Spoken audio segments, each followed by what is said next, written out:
अस्य स्वप्रज्ञा नास्ति तत्शास्त्र कृते किं लोचनाभ्यां विहीनस्य दर्पणम के करिष्यामि।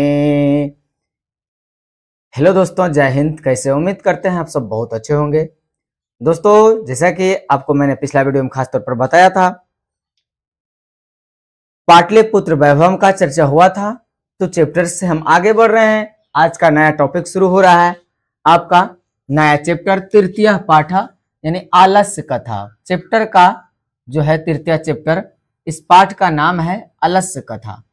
क्या नाम है आपका? तो चैप्टर का ही नाम है आलस्य कथा। आलस्य कथा का मतलब क्या? आलसियों का कथा। आलस्य कथा का मतलब आलसियों का कथा। तो ये जो आलस्य कथा है, हमारे आपके जैसे आलसियों के लिए ही कहा गया है। कहे कि बड़ा तू लोग आलसपनी करता है। क्या करता है? आलसपनी करता है। इसलिए सोचा है कि विद्वानों ने क्यों नहीं इन लोगों के लिए हम एगो कथा लिखे और नाम दे इसका आलस्य कथा। कहे आलस्य कथा में इस बात का पूरा भरपूर आनंद मिलने वाला है कि तू लोग कैसे आलसी करता है, आलसपन का तू लोग कैसे ढीठ बना हुआ है। करा कि अलस कथा। क्या करा? अलस कथा यानी कि आलसी की कथा। किसका? आलसी की कथा। नाम क्या है आपका चैप्टर में? करा कि अलस कथा यानी कि आलसियों की कथा। चैप्टर में यही कह रहा है कि अयं पाठ विद्यापति कृतस्य कथा ग्रंथस्य पुरुष परीक्षो तीनामकस्य अंश विशेषे तो वर्तते। यह पाठ जो है मुख्य रूप से लिखा गया है विद्यापति द्वारा रचित है। किसके द्वारा रचित? विद्यापति द्वारा रचित है। इसमें उन्होंने क्या किए हैं? व्यंग किए हैं। क्या किए हैं? व्यंग किए हैं। और विद्यापति जो है अपने काव्य में खास तौर पर क्या कर रहे हैं कि बताते हैं किस प्रकार पुरुष की परीक्षा लिखता है। अंश विशेषो वर्तते, इसके अंश को जानना जरूरी है। पुरुष परीक्षा, पुरुषों की परीक्षा ले रहा है। सरल भाषायाम, क्या कर रहा है? सरल संस्कृत भाषायाम कथा रूपेण विभिन्ना मानव गुणानाम महत्वम। इस कथा के माध्यम से कवि विद्यापति बताते हैं कि मनुष्य के जो है किस प्रकार का गुण है और पुरुषों में कैसी भावनाएं, उसकी परीक्षा लिया जा रहा है मानव के महत्व में। वर्णयति दोषाणाम च निराकरण शिक्षा ददाति। और इस चैप्टर में जानेंगे किस प्रकार निराकरण होता है और इसका फिर जिक्र भी करते हैं कि कैसे इसका निराकरण किया जाए। विद्यापति लोकप्रिय मैथिला कवि आसित। विद्यापति मैथिली अर्थात मिथिला के सुप्रसिद्ध कवियों में से एक है। इन्होंने एक हिंदी में लिखा है गंगा स्तुति।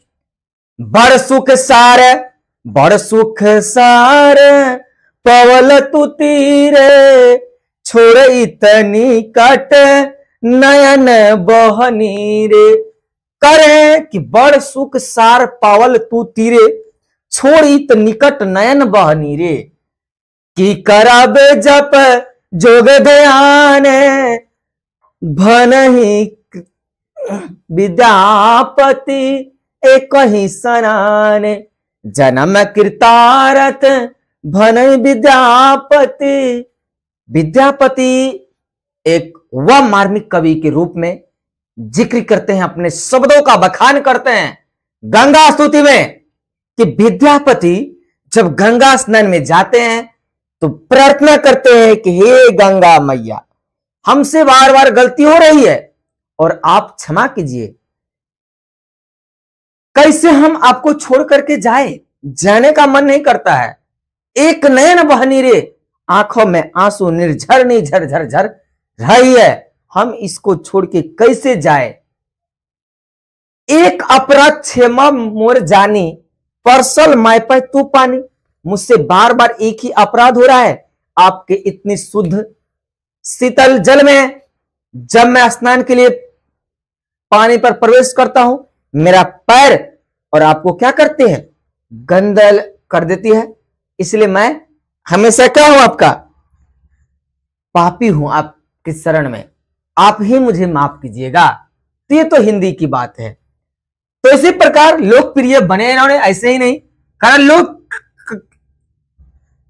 मैथिली कवि लोकप्रिय आसित मतलब कि मैथिला के बहुत प्रसिद्ध कवि हुए थे। अपि च बहुनाम संस्कृत ग्रंथानाम निर्मातपा विद्यापति राणे, उन्होंने अपने संस्कृत ग्रंथ में भी विद्यापति जो है इसका जिक्र किया है।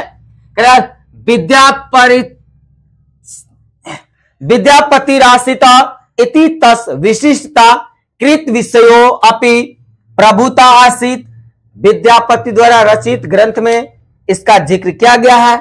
आलसियों का, किस प्रकार आलसी लोग काम न करना चाहते हैं लेकिन उसको चाहिए खूब अच्छा भोजनम। तो कह रहा है इति तस् विशिष्टता कृत्यते प्रस्तुत पाठे आलस्य नाम का कथस्य, आलस नाम का कथा है। दोपस निरूपणे व्यंग में कथा प्रस्तुते विद्यते नीतिकारा आलस्य पूरा मन्यते, किस प्रकार आलसी जो है अपना नीति बनाते हैं और नीति को क्या करते हैं, मानते हैं। विद्यापति अपने कथा में इस बात को बताते हैं, आलसी व्यक्ति का जो जीवन है अति दुखमय होता है। क्या होता है, अति दुखमय होता है, और इस पर जो है कई सारे कष्ट भी होता है। लोग दिन प्रतिदिन इच्छाओं की पूर्ति के लिए क्या करता है, भोजन करता था, और आलसियों को भी क्या हुआ, अन्न और वस्त्र देता था। तो क्यों देता था, तो कह रहा है कि आसित मिथिलाया वीरेश्वरो नामा मंत्री, एक जो है मिथिला का एक वीरेश्वर नाम करके मंत्री हुए। स्वच स्वभाव दानशीलम कारुण्यश्च सर्वोभय दुर्गाताभ्यो, उन्होंने जो है अपना दान पुण्य करने में विश्वास रखते थे। मंत्री थे तो दान उन देते थे, वस्त्र कपड़ा भोजन जो भी है। नाथे व्य प्रत्याम इच्छाम भोजनम, उसके हर दिन जो है इच्छा रूप भोजन भी कराते थे। लेकिन कहा गया है आप रूपे भोजन पर रूपे श्रृंगार, अपना हिसाब से भोजन कीजिए, पर रूपे श्रृंगार, कपड़ा तो थोड़ा अच्छा खासा पहनिए, लोगों को तनी ठीक लगे। वही कह रहा है कि प्रतिभम दाप्यति तमथ्यो लसभ्यो व्याप्ताम दाप्यति यत, इस प्रकार क्या कह रहे हैं उन्होंने, कह रहे हैं श्लोक में, तो श्लोक का कह रहा है कि निर्गतानाम च सर्वे सात्मलम प्रथमो मत किंचित क्षमाया तो कर्तु जठे अपि, क्या कर रहा है, निर्गतानाम च सर्वेषाम अलसम प्रथमे मत, उनका प्रथम मत है आलसियों के लिए। किंचित क्षमयो कर्तु जठ रेना अपि, वह नाम उसको कोई माफ नहीं कर सकता है। कहे कि प्रस्तुत में पाठ में कि निर्गता नाम यानी दुख में रहने का जो सिद्धांत है उसमें थोड़ा क्या है, मेहनत तो करना पड़ेगा, क्योंकि उधर को भरने के लिए इधर उधर तो जाना पड़ेगा। क्या कह रहा है, उधर को भरने के लिए इधर उधर तो जाना पड़ेगा, जब तक जाएंगे नहीं तब तक हमें इसकी प्राप्ति भी नहीं हो सकती है। तो विद्यापति बड़े मार्मिक ढंग से बता रहे हैं कि किस प्रकार से करे कि ये पूरा हो सकता है, अगर नहीं करे तो हमें क्या करनी चाहिए, सिद्धांत को लेना चाहिए। तो प्रस्तुत श्लोक के माध्यम से विद्यापति कवि कहते हैं कि,